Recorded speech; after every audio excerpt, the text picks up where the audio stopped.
Good afternoon, everyone. Sorry that we're starting late. I don't like to do that, but we are going to start this afternoon with the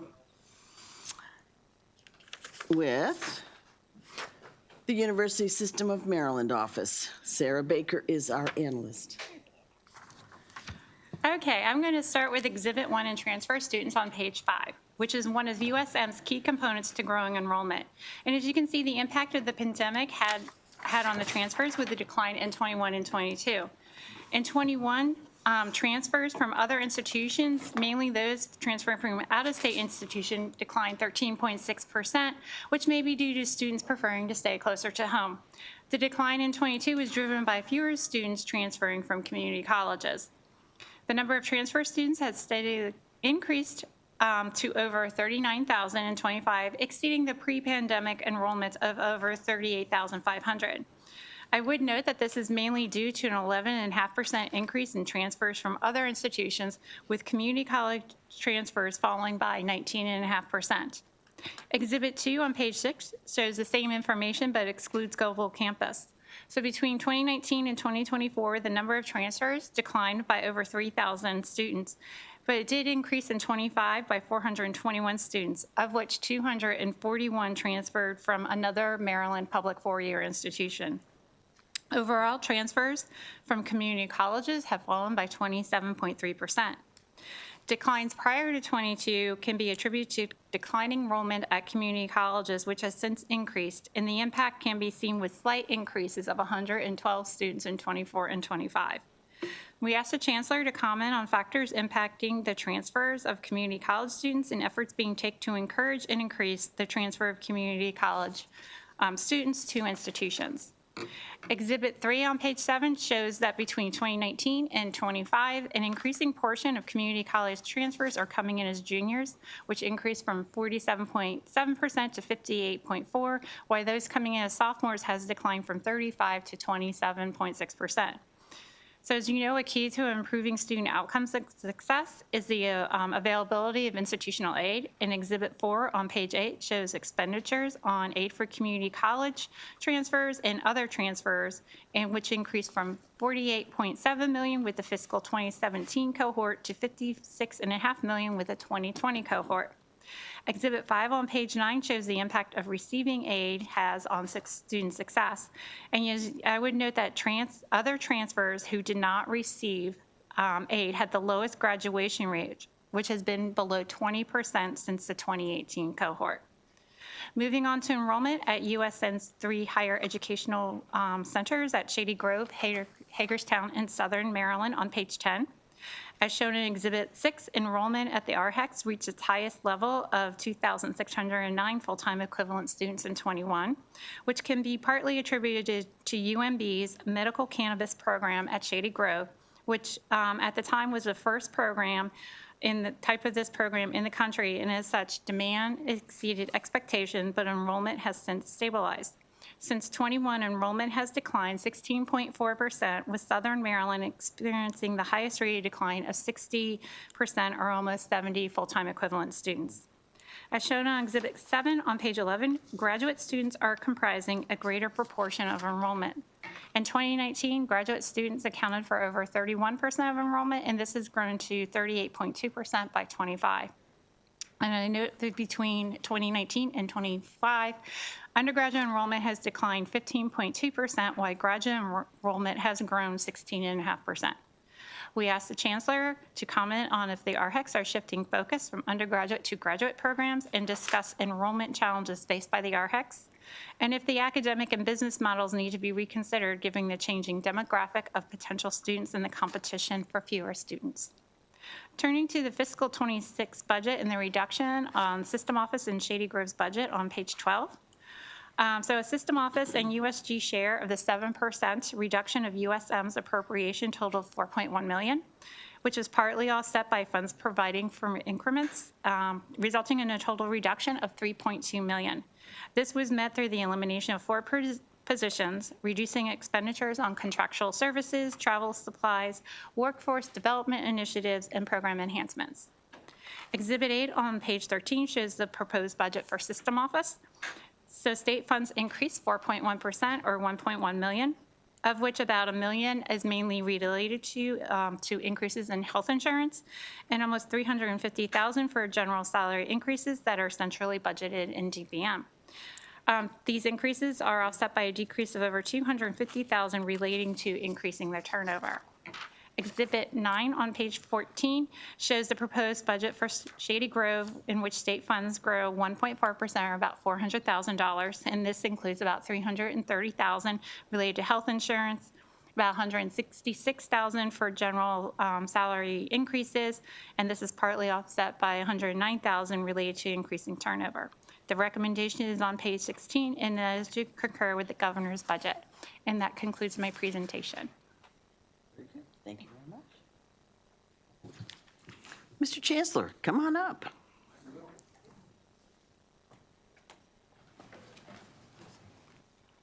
Do you want to sit here? You want your tea? Thank you very much, Madam Chair, members of the subcommittee. We appreciate the opportunity to come and testify about the USM office budget.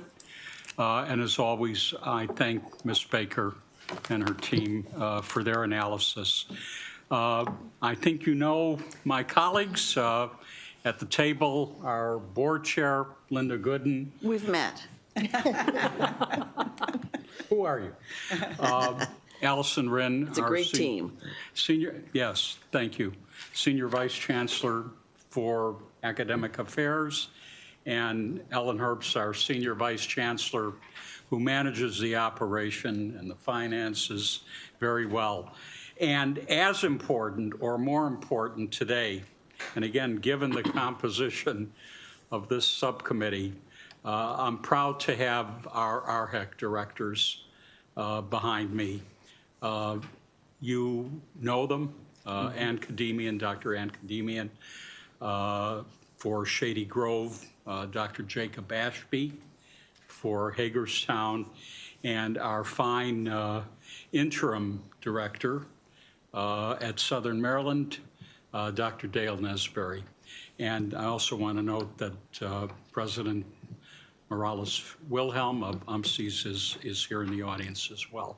So the system office manages our major organizational functions across the system. As you see in my testimony, the breadth of our responsibilities is wide. I always like to point out, and maybe this is not great for the people who I have the privilege of working with, because it just means they work very hard. We fulfill our responsibilities as one of the leanest system operations in the country. Less than 1% of the entire system budget goes to administrative costs at the system office. More precisely, we are 4th out of 30 comparable higher ed systems nationwide, the 4th lowest. And in a portfolio as big as ours, I want to point out that we continue to cleave to the promise that we want to put a college education within reach of every Marylander who wants one. I know I repeat that often. That's why we're here. Our students come to the system from every region of the state. They access the system by different pathways. We hope that we're providing enough pathways to serve their individual needs. And the system and the data are there really mirror this state's rich diversity.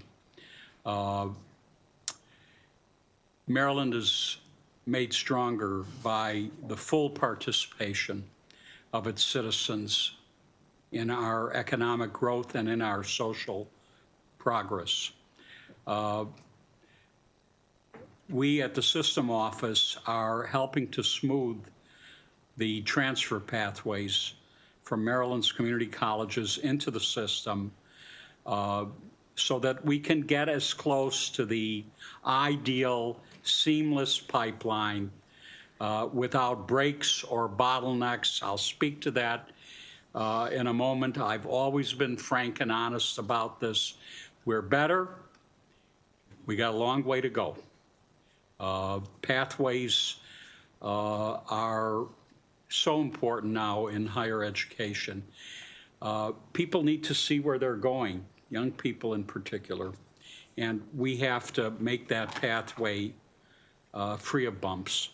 Can I ask you a question? Of course. Back in this presentation, talking about, no, I can't find it, where it talks about the average age of students that are in, especially in the RHEX, the average age coming is... To the RHEX? Yeah, I mean, it's like 22, 23 years old.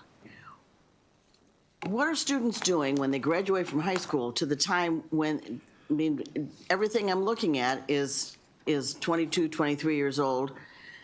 What are Or kids older. doing between that time? Yeah, well, I'll first draw, if I may, Senator King, on how things have changed. Well, our population has really changed. Well, yes. but, you know, I'm going to first reflect on my other profession, medicine. In my day, when you were admitted to medical school and you said, can I defer that a year or 2 years? That was deadly. You were considered some sort of bum. And now it's the usual pathway. And I think that's filtered throughout how people are seeing things after they graduate high school. It's this so-called gap year or gap years, whether it's the workplace, whether it's travel.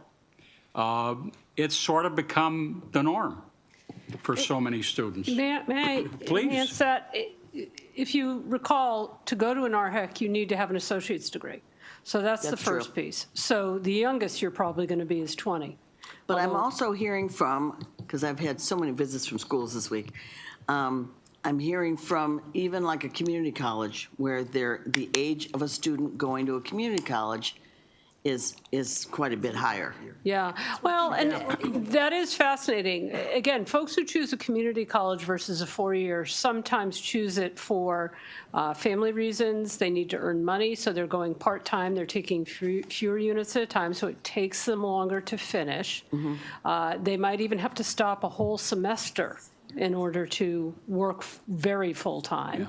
So that's something. But yes, we've heard from our community college president colleagues that they're seeing greater numbers of adult learners who are coming back as career changers. That's great. And that is great. And so that means our pipeline of traditional community college age students might even be diminishing a little bit. So I don't think it's a bad thing. Sure, some folks are taking a gap year. Yeah, I'm just worried about that group of kids that are graduating from high school and what they're doing. Right. I guess that is a problem for me. If they're not doing anything, I mean, it just sounds like there's a lot that aren't doing I anything. suspect there are some that are not doing anything, or things that we would consider not anything. Right. Dr. Perman, one example, I have a young student that was suggested to me, and I've changed how I do scholarships. I do more of a 4-year scholarship or a 2-year scholarship at the community college, and then they can take that full scholarship to the next 2 years. And I had a young student who the guidance counselor said, this young man is so smart and has no money and had a really hard family life. And so I gave him a full scholarship to Montgomery College. And he called me right about the time school was starting, and he said, Senator King, I can't get it together. I just cannot. He had a father that died, and he just had a lot of things that happened, and asked me to hold his scholarship for a year, which I had never done. And I did. I took a gamble on him, and I did, and he's doing really well. He's in his second year now at the community college and doing well, but he needed a year to get his act together. I'm going to talk about the RHECs in some detail, but, you know, the important piece about our RHEC, and this is anecdotal, but I've talked to the students at Southern Maryland. I've talked to the students at Hagerstown and at Shady Grove. There are more and more who need to stay local for all the reasons that you can imagine. And I think that's the critical need that the RHECs serve. That's what the students say. They want a college education. They can't leave the community. And in addition, and I might as well, if I may insert this here, a number of us were just on a call with Frostburg State related to, and we do this regularly with our schools that are enrollment challenged. You know, what are you doing? What are you doing that's novel? And I am hearing increasingly now the appreciation and understanding for the RHEC down the road. Because people are thinking now in a much more creative way of saying, you know, we need to offer this particular discipline primarily online, but the students that need to stay local may need a place to study, and they may need, many of these courses are courses where the students come together maybe once a semester or twice a semester. People are realizing how the RHEC can serve somebody that is enrolled at a distant university, but in partnership with what the RHEC can serve them. And we have to think about more of that. I'm not going to talk about early college. I do want to talk about prison education. I want you all to know that thanks to Dr. Rin's leadership, we're developing a statewide vision for prison education to expand college career opportunities for incarcerated Marylanders who will return to the community. And are they generally, the prisoners that are there, are they generally like really interested in college courses? Oh, we have a waiting list. Really? Oh, yeah. We have a program at Jessup with University of Baltimore as well as at Bowie State, and Goucher College is also in there, and Georgetown. And we're starting one out at the Hagerstown Correctional Institute in the fall, and they have waiting lists. I should tell you that we received a $4 million grant from Ascendium, its foundation, to further this work. Great. So I think we will have impressive results to report to you in the coming years. Let me be, if I may, specific about Ms. Baker's questions. I'm asked to comment on factors affecting the transfer of community college students to our universities and efforts we're undertaking to grow the transfer population. Last year, the system enrolled 9,400 new transfer students from Maryland community colleges. That's at the lower end of our 10-year range, but we have seen, as your figure showed, a modest increase over the last 2 years following the post-COVID enrollment uptick at the community colleges. And as the state's two-year colleges recover their deepest losses, we expect our growth to reflect theirs.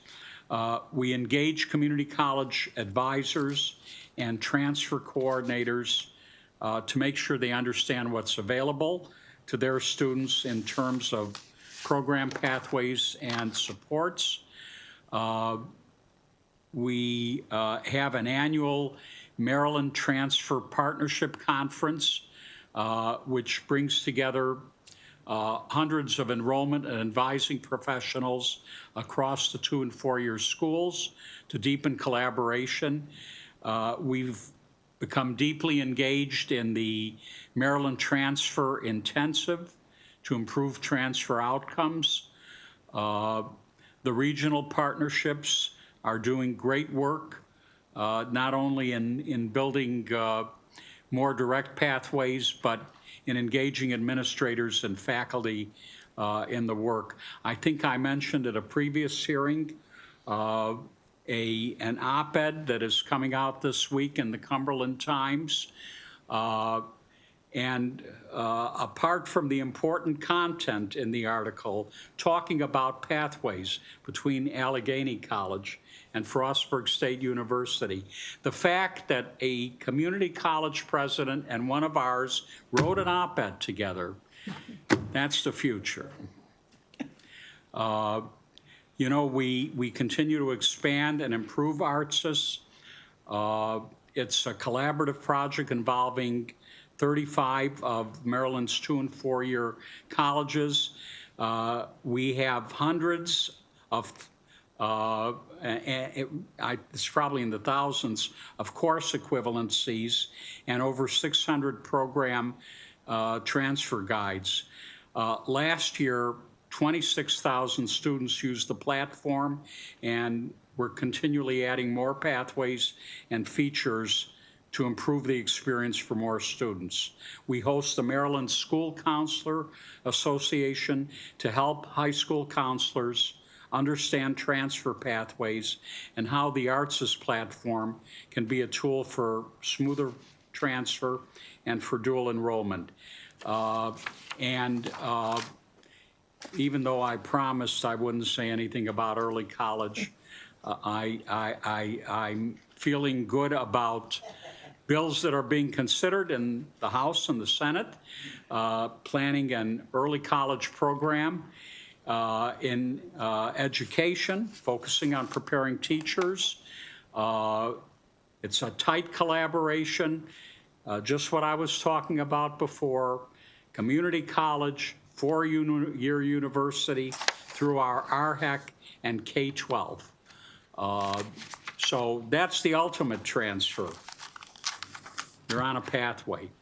I was asked to comment on whether our regional centers are shifting focus from undergraduate to graduate programs and whether we should reconsider the center's academic and business model given the changing demographic of potential students, competition for students. Just a brief overview of the undergraduate and graduate learners our regional centers serve. They're even older than you mentioned when you were talking about students after high school. For undergraduates, the average age at the RHECs is 26 to 30 years old. And these students often have jobs. They often have families. Many have financial need. And they want to do better.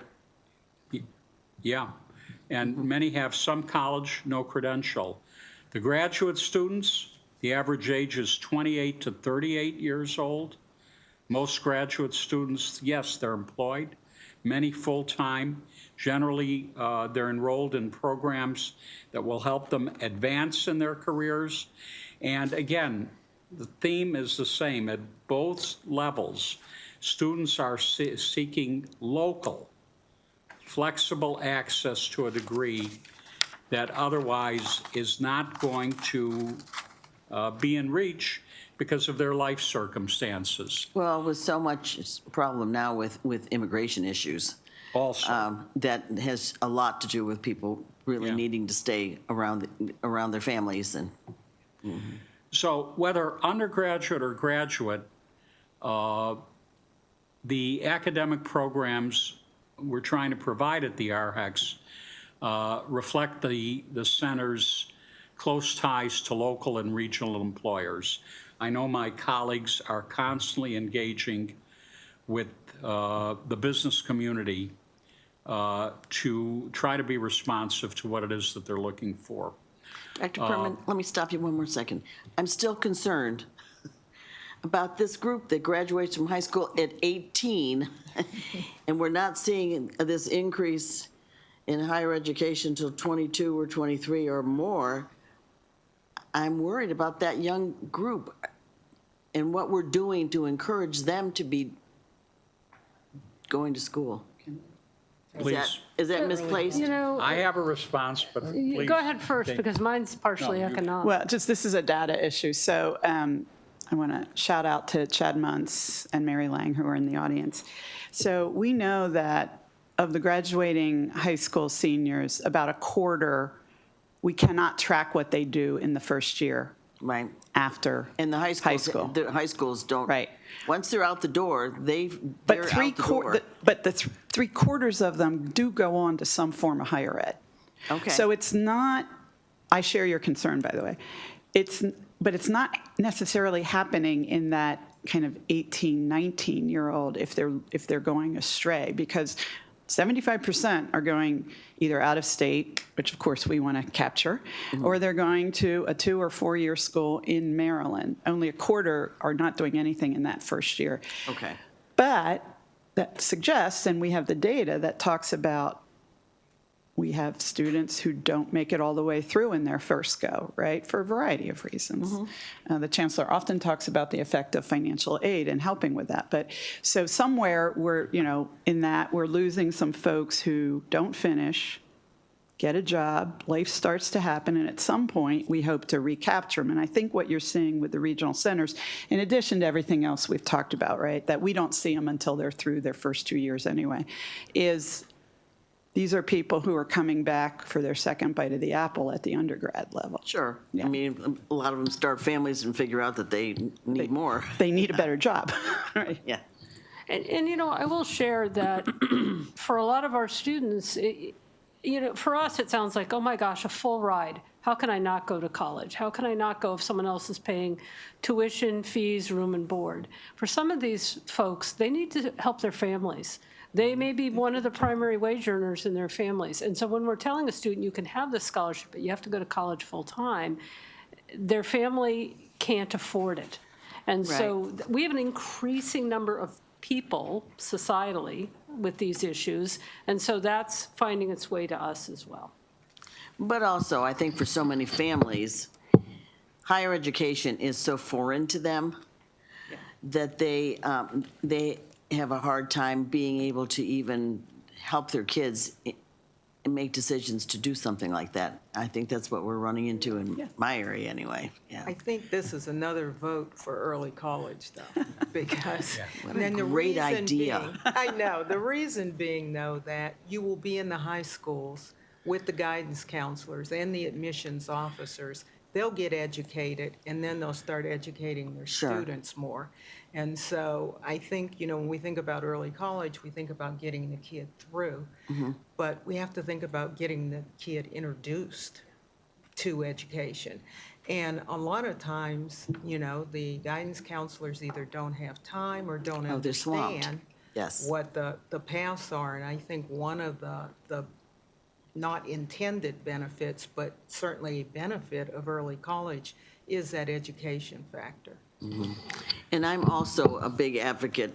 I don't think waiting until 7th or 8th grade to start talking about college is appropriate.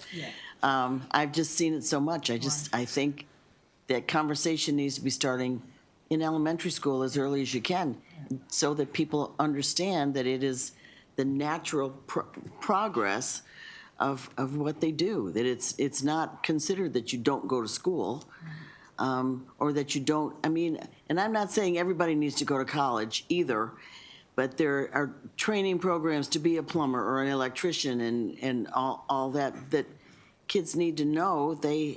They've got to have the right education to move forward and take care of themselves and move out of their parents' house. That doesn't happen. They move back. Senator Bailey. Thank you, Madam Chair. I wanted to just, I agree with you being worried about where these children are when they're 18, 19 years old. But I did want to point out one thing that I've seen as many of us, I attend all the graduation ceremonies, and I'm very proud to have the fact that I have a Tucson Naval Air Station, in my district. And we recognize all the children that walk out that senior year, and they're all enlisted to go into the military, right? And they go and they serve their country, and then when they come back, right? So I would say in my area, right, because we have we have so many military families to start with, there's a tremendous amount of children that are actually going into the military. Then when they come out, they're taking advantage of the programs. They're re-enlisting. We get a bunch of those applications every year when we're doing our MHAC scholarships. Some of those, are covered with the military. Some of them aren't. I don't really know the whole, but I do know that the issue is those children, right? They now have seen a little bit of life, and no different than myself, who was a late learner. That went to school as an adult and did my, my undergrad and graduate work that way. And I learned, but it was easier for me to understand it at that point, once I saw what life had to offer. So. Well, thank you for reminding us about the role of the military. And I mean, you have only UMGC to look at. The military is a great supporter of higher education. Just a few more points? Okay. I wanted to point out that with regard to the RHECs, I think it's premature to say that the RHEC model should fundamentally change, but we have to be responsive to everything we've talked about here with regard to the RHECs, to the changing needs, priorities, expectations of the students. So we've got our mind on the RHECs. I see them as terribly important to so many of our strategic decisions. For example, yes, early college, or professional certifications, or micro-credentials aimed at working professionals, those with some college or those with a degree or already, the near completers. It's a priority for us, and I know I say this every year, but it is a priority of ours, to grow the RHECs. And in fact, I engaged the people that you see in this room, our two senior leaders, together with our RHEC leaders and the presidents, to determine how we can be more and more innovative with the RHECs. Sure, there are students that we haven't reached out to. We've got to be responsive to workforce needs.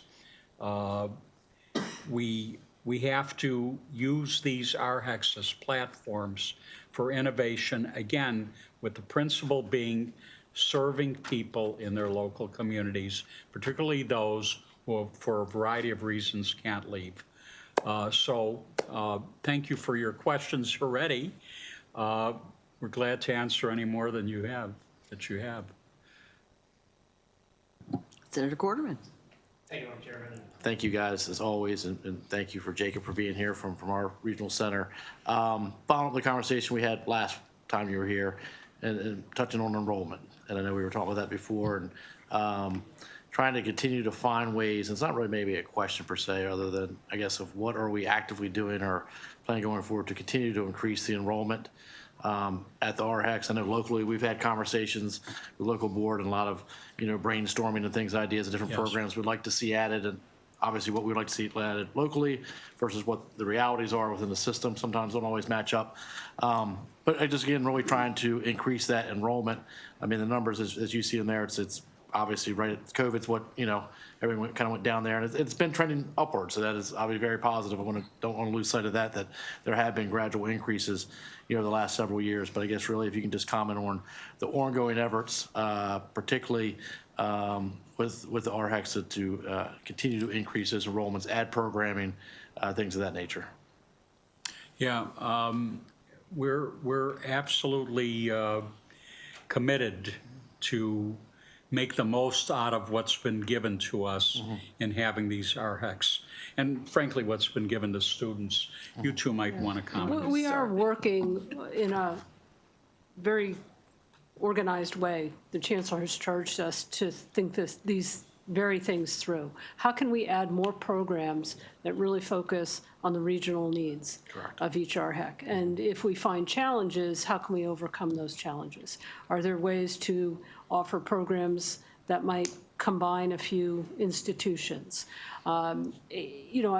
This regional center idea, which offers programs from a number of institutions, is fairly unique, and it's being looked at as a model, as opposed to just tying to a single institution. And although Frostburg has a lot of things at Hagerstown, it doesn't have to be that way. There can be other combinations we bring there. And so we're looking at the focus and trying to figure that out and how we develop in a unique manner at Hagerstown, Southern Maryland, and Shady Grove. There might be some shared lessons, but they're different places in different places in the state.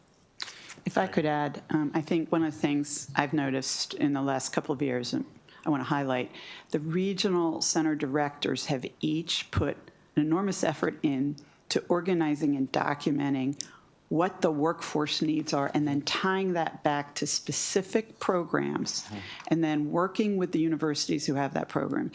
That goes to the heart of what we ask the executive directors to do, to be that link. And it's not that that wasn't being done in the past, but it was less formalized. Each of these regional center directors have gone out to their business and employer communities and gathered the data so that now we can go back and say, we do need a teacher's program, and whether it's Towson or somebody else, here's the number of students that we could see enrolling in this program.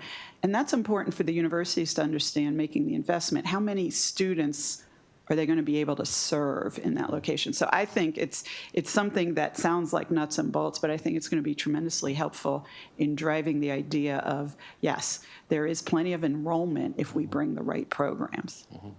No, and I would totally agree with that. And I've had the opportunity to participate in some of those activities at our regional center, and again commend Dr. Ashby's leadership locally in that space. And so I appreciate that, and just we're looking forward to, as I know he'll tell you, of always trying to get more people in the institution and grow the institution, because it truly is an anchor in our down. I mean, I don't have to tell you guys, where we are and what we do and what we're trying to do. So we just appreciate the support along the way. So thank you.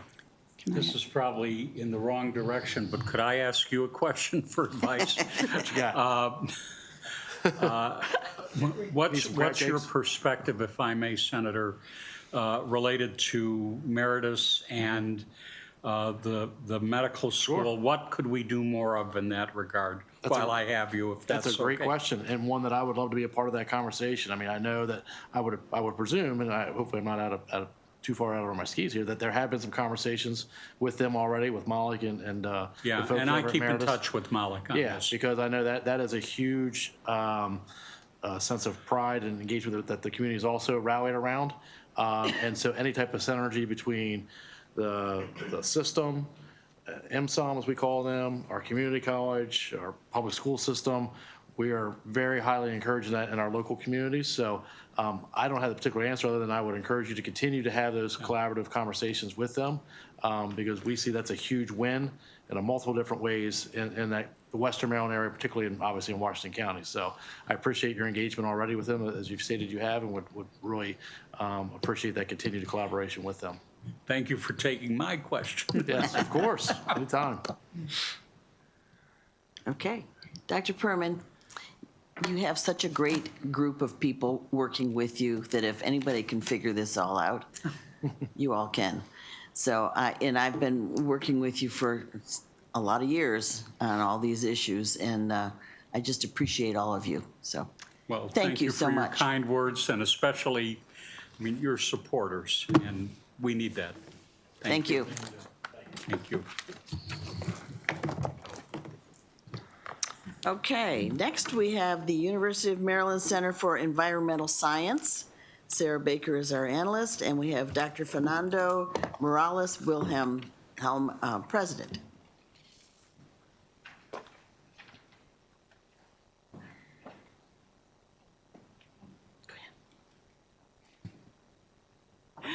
Okay, thank you, Madam Chair. I'm going to start on page 1. As you see, the overall budget increases 0.001%, or a little over $7,000 in the 27 allowance to $63.1 million. Exhibit 1 on page 2 shows federal awards that have been canceled, and as of last November, UMCES had 7 awards canceled. This resulted in loss of $2.2 million, of which over half is related to the cancellation of 2 awards from the EPA. So we asked the president to comment on the impact of having awards canceled, rescoping awards, and new compliance requirements have had on research, and also the pace of awarding new contracts. Moving to the budget on page 3, the fiscal 26 budget reduces, as USM's appropriation by 7%, and UMC's share was $2 million. That was partially offset by about $500,000 provided for increments. So the remaining $1.5 million was met through by eliminating a position, not filling 2 positions, and reducing spending on contracts. As shown on Exhibit 2 on page 4, expenditures related to personnel account for over 66% of UMC's spending. On page 5, Exhibit 3 shows UMC's proposed budget. State funding increases 2.5%, or over $700,000, after accounting for a proposed deficiency and a contingent fund swap of higher education investment funds for general funds. Increases in state funding include over $500,000, which is primarily related to increase in health insurance, over $300,000 for the general salary increases, and over $155,000 for opening a new facility. These increases are partially offset by $238,000 related to increasing the budgeted turnover. Turning to R&D expenditures, you see in Exhibit 4 on page 7 that expenditures have exceeded $50 million. After declining for 2 years to $51.2 million in 21, expenditures have increased to $24 million in 24. Exhibit 5 on page 8 show expenditures by source, with state and local contracting comprising 45% of the spending and federal awards 31%. Exhibit 6 on page 9 shows a number of bay restoration projects UMCES has undertaken, and I just would note that the total number of projects in any given year is driven by grant funding. The number of projects has significantly increased since 21, reaching a high of 315 projects in 25. The recommendation is on page 10, and it is to concur with the governor's budget. And that concludes my presentation. Nice job. Thank you. Okay, Dr. Fernando Morales Wilhelm, president. Come on up to the table.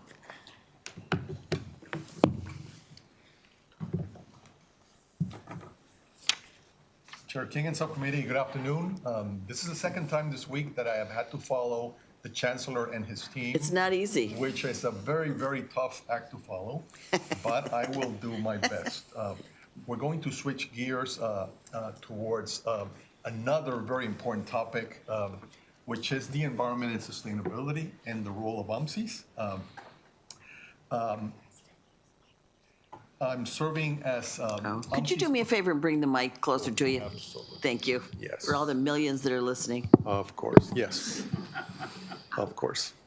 So my name is Fernando Miralles Velem, and I've had the pleasure and privilege of serving as UMCES president for the last 18 months. If you do the math, this is my first time in this committee, and I'm not nervous or intimidated at all. We'll be very nice. Yes. I also want to reiterate our thanks to DLS and Ms. Baker, particularly for her very thorough analysis and making our work a lot easier. You have my full written testimony. I will just highlight a few topics in my remarks today. UMCES has a very unique role in the university system of Maryland and the state of Maryland to advance knowledge and innovation to solve big environmental challenges facing the state and the world. Something that you may or may not know, UMCES is the only solely dedicated university on the environment in the state of Maryland, but also nationally. Yes, when you look at the spectrum of universities across the nation that focus on environmental issues and that cover everything from mountains to coasts and oceans, we got it all, and we are the only institution in the country that does this. This is a very, very unique aspect of us. And one of the reasons that this is really, really important, it's because when you think about anything we do in our economy, from building our cities, powering our industries, the food that we produce, everything rests on the environment. So the environment is not just a nice thing to have, and it is, and we should safeguard it and protect it, but the environment is not an isolated part of society. It's not an isolated part of the economy. The environment is the economy.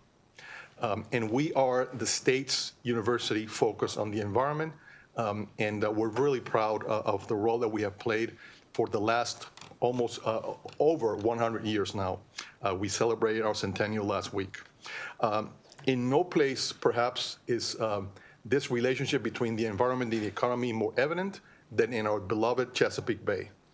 It is a treasure of Marylanders. It is an asset to the state's economy. And UMCES has been devoted and dedicated to it for decades, many, many decades now. And with regards to the restoration of the Chesapeake Bay, while our faculty work on a variety of projects, we are known very much for our work on restoring oysters. And if there's one thing that everyone agrees upon, is that the Chesapeake Bay needs more oysters. As I'm sure you're aware, UMCES has been one of the critical suppliers of oyster larvae and spat for public fishing bars, aquaculture, and restoration efforts. UMCES has been very proud to be a key partner in the state's planned efforts to restore oysters in over 1,000 acres within the Maryland portion of the bay. These oyster restoration projects, which are among the largest in the world, have been highly successful at bringing back oyster populations, building habitat, and supporting economic growth in the Chesapeake Bay. There has been a fourfold increase in oyster harvest since the restoration began. So this is working. I have to say, Sarah, I miss Sarah Elfreth on this committee because she was such a champion for the oysters. And yeah, I think a lot of what's happening is because of a lot of the actions that she took, Absolutely. too. So, yep. Absolutely, and we're very grateful for that. UMCES recently received a very prestigious National Science Foundation Convergence Accelerator Award, which includes Maryland's Institute College of Art and Salisbury University. The purpose of this award is to prototype a new biomanufacturing process for making calcium carbonate from plant-based compounds. Calcium carbonate is used in many applications, such as construction materials, cosmetics, pharmaceuticals, plastics, paper, and food. Again, that connection between the environment and a wide variety of economic activities. It is also used in vitamins to bolster bone health and in toothpaste as a polishing agent. UMCES values systemness, a word that my dear Chancellor likes a lot. And we do so particularly in our educational offerings. We've been important partners in the Marine, Estuarine, and Environmental Science MEAS program for decades. Also, less than 3 years ago, UMCES and Frostburg State University began offering an innovative master's in environmental management. This degree leverages the environmental studies and sciences expertise at UMCES with a diverse student body at Frostburg State to prepare leaders who can address 21st century sustainability challenges. I'm glad to report that the program is very well subscribed, and we have already begun graduating students 3 years in. At UMCES, we're actively seeking, and particularly within the environment of less and less resources available to do research, to diversify our revenue portfolio in research. And in that respect, we are very active in seeking partnerships with the private sector. One of these examples at our Institute for Marine and Environmental Technology, IMET, in Baltimore, we've launched philanthropic investor networks that are growing at UMSIS. Two visionary donor groups now provide annual funding of early stage environmental research, both at IMET and also at our Appalachian lab in Western Maryland, where the return on investment is the potential for discovery and exponential impact of success. These gifts have enabled faculty who have to pitch their ideas and think about a Shark Tank format to answer questions and obtain critical proof of concept results that are being leveraged for support from traditional funding agencies. So this seed funding from philanthropy is being used to develop proof of concepts that then we can take to larger funding sources, right? In the federal government, in the state government, but also in the private sector. So it's a very, very innovative, funding research model. Successes of these gifts to date that I'd like to highlight are the full identification of the blue crab genome, the purchase of the first mobile radar system in the United States to study regional bird, bat, and insect movement that will make Maryland the hub for knowledge in species migration research and biodiversity. And also groundbreaking genetic research to increase climate change resilience of native brook trout in Appalachia. DLS has asked us that I comment on the impact that canceled federal grants and contracts, rescoping awards, and new compliance requirements have had on the research and the pace of the awarding of these new grants and contracts. UMSIS has lost to date or received significant reductions to several federal awards and contracts from multiple agencies. To date, this accounts for approximately 10% of our research portfolio. What is probably troubling is that not only some awards are being cut, but also some entire programs that have traditionally funded UMSIS are being completely rescinded. And this is going to have impacts for years to come. And perhaps the most significant impact is the federal partnership that we've had for the Chesapeake Bay and oyster restoration. Last fall, we received a notice from NOAA, a key funding partner in the Chesapeake Bay restoration effort, that we were likely to receive a 50% grant cut immediately this year, and then the program will be zeroed out in the out years, completely from 100 to 0 in less than 2 years. And that funds our Horn Point Laboratory oyster hatchery there. We're working diligently, as we are across our programs, to plug this funding gap, if I can use that word. I'll close by saying that UMSIS concurs with the recommendation by DLS and requests the approval of the governor's fiscal year 2027 budget for the USM and for UMSIS. And this concludes my remark, and I look forward to addressing any questions or comments you may have. Thank you. Thank you very much. What is the gap? What's the amount of the gap? Yeah, the funding. Funding gap. Oh, and let me, I should have introduced you earlier, Dave Namasi, who is our Vice President for Administration and Finance, and is also a marine scientist. So he's got this very powerful combination. He's been around for a year or two, too. Yeah. Oh, the gray hair helps show that. Thank you. The grant we normally get from NOAA for this is about $800,000 a year. Yeah. And the cut is about 360, I think, is approximately the cut that we got.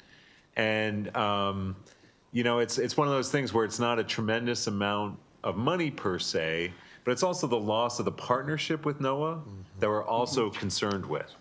Having this federal-state partnership with the academic institutions, with all the private and public oyster farmers as well as fishermen is kind of a blow to the program a little bit. And I guess what concerns me is there's not that much in the program. Right. And if you cut $360,000 out of it, how easy could it be to just cut the whole rest of it? And I don't want to see that happen. That's right. Thank Okay. you. Correct. Thank you. Yeah. Senator Bailey. Thank you, Madam Chair. I will try to be brief, but I do have a few questions. Go right ahead. I won't glare at you. You can.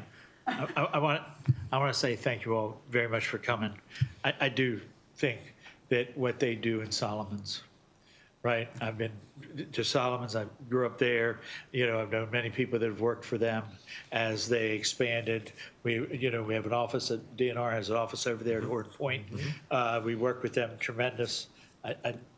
They should be fully funded, in my opinion. But I do have a couple questions.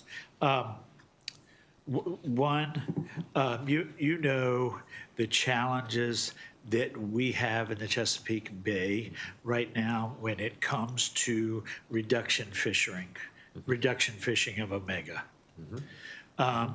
Do you all study or report on that? Yeah, if I may, Fernando. Yeah. So this is about largely about Menhaden and large commercial fishing operations in the Lower Bay in particular, related to Menhaden. Yes, it's only one. It's only one company. Yeah, right. It's one company that has 8 boats. Right. That fishes 24 hours a day. That uses a type of fishing that is completely outlawed in the state of Maryland.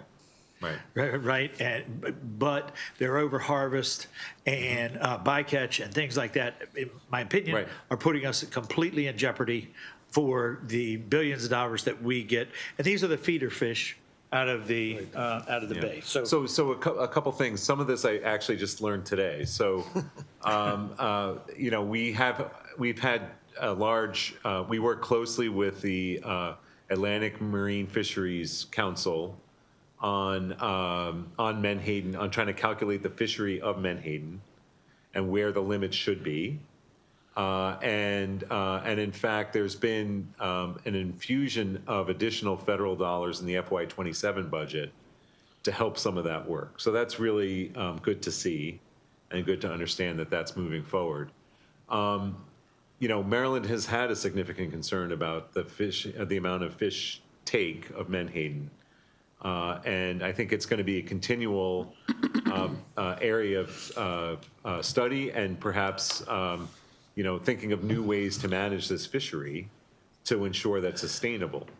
Menhaden is at the base of the food chain for upper predators such as striped bass, osprey, other major birds. And so this is a real concern. And there is some evidence suggesting that we're seeing declines in health of these important species due to changes in the fish populations, particularly with Menhaden. Right, and my biggest concern, Madam Chair, with this is that this company that's doing this in Virginia is not a Virginia company. Right? It's not even a United States company.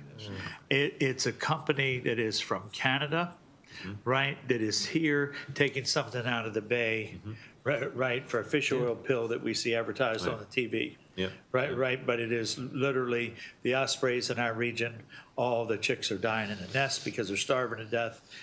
Something that's occurring. It's a big. I just want to make sure that you all are on it. And so when we talk about things that we see happening in other jurisdictions, right? When we talk about oysters and the success of our oyster program, and we see that, I have the Potomac, and in the Potomac, the spat has been biblical, is what they talk about, right? We have more baby oysters down there than you can imagine, and it's come back 30, 40 years. Now, a lot of that I contribute clearly to a couple things. One, the Chesapeake Bay is getting healthier, right? The second one is the fact that our partners in Virginia are doing rotational harvest, right? Where they work all the bars so that nothing gets covered with silt, right? That's an idea that we haven't quite looked at yet here in Maryland, but I saw some legislation in for that. And I'd be curious to see in your work on oysters, based on the success that Virginia's seeing, if we're looking at that as a more scientific approach. We again, if you don't mind. Yeah. So that is an area of research, and we recognize Certainly, when there's heavy sedimentation, you're not going to get spat set. Right. And then the question is, can you, and I think there's a lot to learn from what they've been doing in Virginia, and can you rotate it enough to make it worthwhile? So some areas, the siltation may be too great anyway, so like don't waste your time there. Other areas, there may be some room to do that with. And, you know, one of the things of an advantage of Virginia that we don't have as much in Maryland is they are getting much more water exchange with the ocean, which is much clearer. So they have a higher salinity. Right. Right. And the exchange rate's a little bit faster. But And the sedimentation is less. And the because we have sedimentation is a lot less more because of that. current. Yeah, yeah. But my district, where Yeah, I'm yeah, talking no, about, yeah, right, yeah, I have the most aquaculture, we have the most, Yep. yes, we're right on the line. Yep. And I've got oyster bars that are getting covered up. Yeah. Right, Yeah, and in sight distance, Yep. I can see what they're doing and what's working, and what we're doing is not working. So that's. Yeah, I'm going to follow up with Yeah, our scientist who's working on those issues, and I'll get back to you on that. So, specifically. okay, so switching to, I have two more brief points. One has to do with striped bass. And we know, you know, through Atlantic States Marine Fisheries Commission and all our reporting, we know how critical the striped bass is to the state of Maryland. And we are the nursery, and we protect them. And I did that for Right. 30 years, right? But I'm very disturbed over the NOAA reports, because we get no data from recreational striped bass fishermen. We absolutely know in the state of Maryland that there's zero reporting that we get, right? Nobody reports what they catch. Commercially, right or wrong, they are supposed to report every single fish. Now, in the recreational fishery, the only data we get is from charter boats. They report every single fish. States like North Carolina, Louisiana, they have gone to great methods because they found out that the NOAA research was not factual. Most of that data was 60% inaccurate. And so they have instituted the fact that said, hey, we need to institute an app that says when you catch a fish, you hit a button. Right, and that would give us much more accurate information than what we currently do, which is just throw a dart at a dartboard, right? And I just didn't know if you, being I've seen what these other states have done with, you know, and they started doing it with redfish. Now they've expanded it to striped bass and other predatory fish to try to make sure that their populations are enhanced because it's such a big part of their, you know, their industry. I didn't know if you had looked at that yet. Just a quick point. That's a great suggestion. I hadn't heard about that. That doesn't mean some of our scientists have it. And we've developed an app on Dolphin Watch, where people, when they see a dolphin in the bay, and we've been using that for scientific purposes, and it should be simple enough that we could potentially work on something like that. DNR already has it. Okay. There happens to be a bill in Okay. that's coming up this year that you all could take a look at. It's- Sure. So the last thing that I wanted to ask you about is the current situation we have in the Potomac River, right? Which is devastating, right? I mean, what's happening out there right now, and we're the stewards, by the way, of the Chesapeake Bay, and we need to pay attention to what's happening.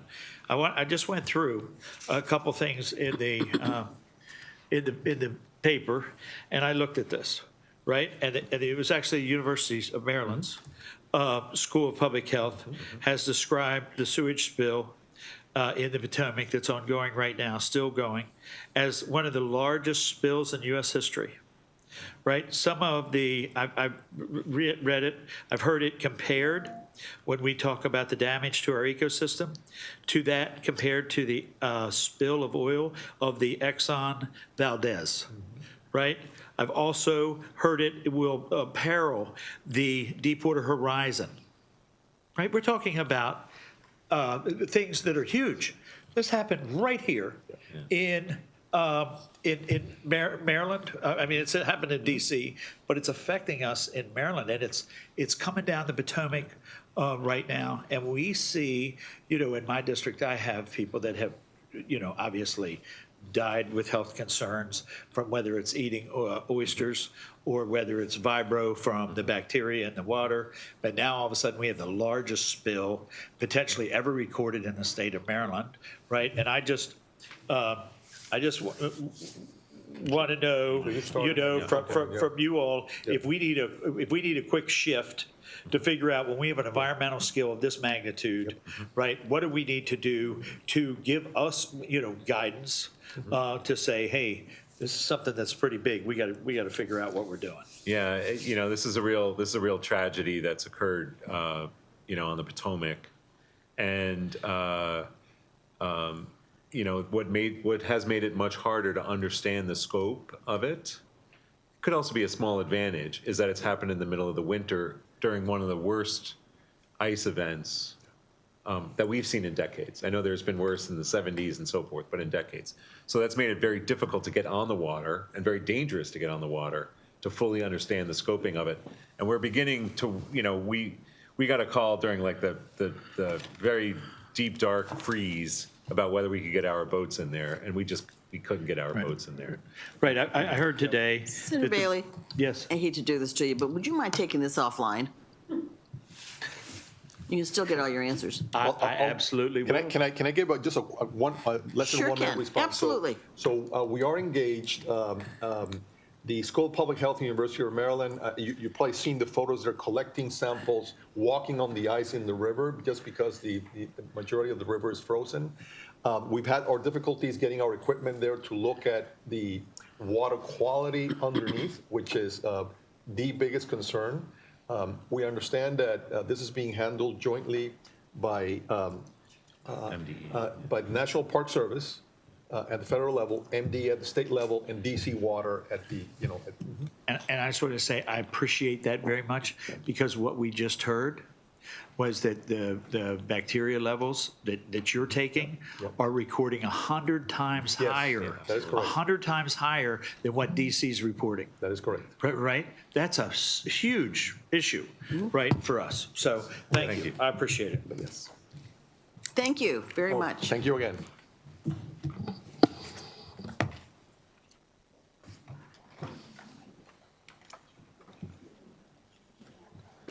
It was fun.